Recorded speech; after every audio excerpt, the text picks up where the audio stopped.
Honnêtement, Evie, et je sais que toi, t'es pas langue de bois et que tu vas nous répondre, il y a énormément de jeunes qui se posent la question et se demandent si on peut vivre clairement de la télé-réalité. Quand on est une jeune femme comme toi, honnêtement, est-ce qu'on peut en vivre au quotidien de la télé-réalité? Je parle financièrement.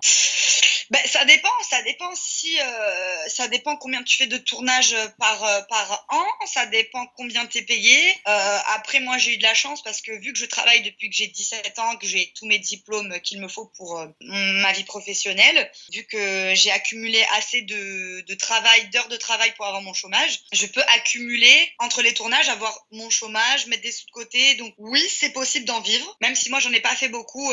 Là, depuis le mois de janvier, je ne travaille plus.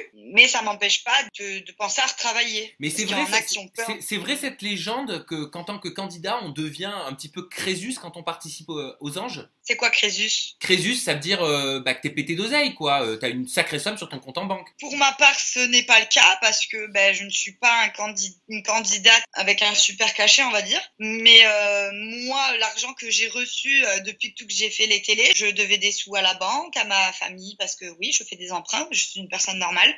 Donc dès que je suis revenue des Anges, j'ai remboursé tout le monde et j'ai mis des sous de côté pour la suite.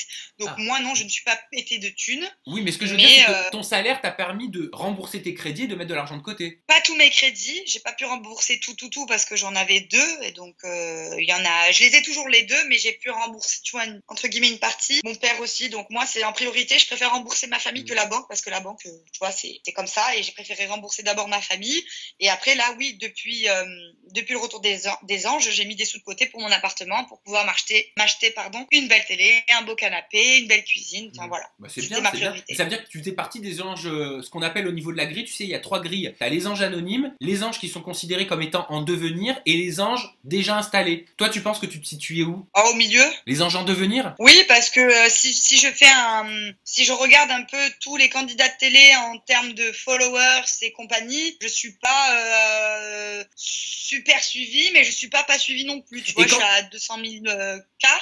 Ce qui est, je trouve ça quand même énorme vu que moi je ne les achète pas. Et pour ceux qui sont à 1 600 000 et tout, moi non, je dirais que je suis en devenir. Et quand on est ange en devenir, ça veut dire quoi? Ça veut dire que pour une semaine, t'as quoi? T'as plus de 5 000 balles pour une semaine de tournage? Non, pour une semaine, non. Non, pas du tout. Je vais pas dire à combien exactement je suis. Parce Oh, que, bien sûr, mais une fourchette? mais en un mois de tournage, ouais, je suis entre 5 et 8 000 ou 9 000, un truc comme ça. Pour un mois de tournage, c'est pas mal. Ah oui, c'est pas mal. Donc ça veut dire qu'il y en a qui sont payés peut-être le double ou le triple. Oui, bah oui, mais c'est sûr qu'il y en a qui sont beaucoup plus payés que moi, hein, c'est sûr. Et vous en parlez Mais ça moi, entre vous ou c'est tabou? Moi, je marronne pas. Vous en parlez ça Je entre marronne. vous ou c'est tabou? Non, je crois que j'en avais parlé un petit peu avec Hilary vite fait, mais nous on avait plus parlé de l'agence Shona Evans dans laquelle on est pratiquement tous. J'avais plus parlé de ça. Alors là c'est différent, tu parles des cachets pour les postes sponsorisés. Oui, et puis même en tournage, je crois que je lui ai posé la question, je m'en souviens plus. D'ailleurs Magali Berdal, donc la directrice de Shona Evans, avait révélé sur Touche pas à mon poste les montants des cachets. Je crois qu'elle révélait que Jean-Michel Maire c'était à peu près à 1 000 € la photo. Toi t'es dans ces eaux-là ou t'es un petit peu en dessous? Non, beaucoup moins. Ah, ça veut dire quoi? Bon, après moi je cache rien, hein, tu vois, c'est entre... Après je sais pas exactement, parce que là vu que j'augmente en followers, peut-être que ça a augmenté, donc je sais pas comment c'est calculé, mais je suis entre 250 et 400. Donc ça c'est pour une photo, c'est ça? Oui. Voilà, mais en plus toi je sais que tu le prends très à cœur, quoi. Tu testes vraiment tous les produits, t'es vraiment à fond là-dessus. Ben ouais, c'est clair, parce que au niveau de ma perte de poids après Moundir, je t'avais dit dans une interview que j'avais testé un thé que toutes les filles justement de télé mettaient et tout. Je dis bah tiens, on va voir si ça marche. Chez moi ça a marché, tu vois, donc je peux pas faire de la mauvaise publicité. C'est vrai, c'est vrai. T'as perdu combien de kilos? 15. 15 kilos? Ah, regarde. Waouh, putain, non, mais alors là t'as rien du tout, hein. T'as rien à perdre. J'espère que t'as arrêté ton régime, hein. Ben je remange normalement, mais je continue toujours mon petit thé, mes gélules que je prends tous les jours.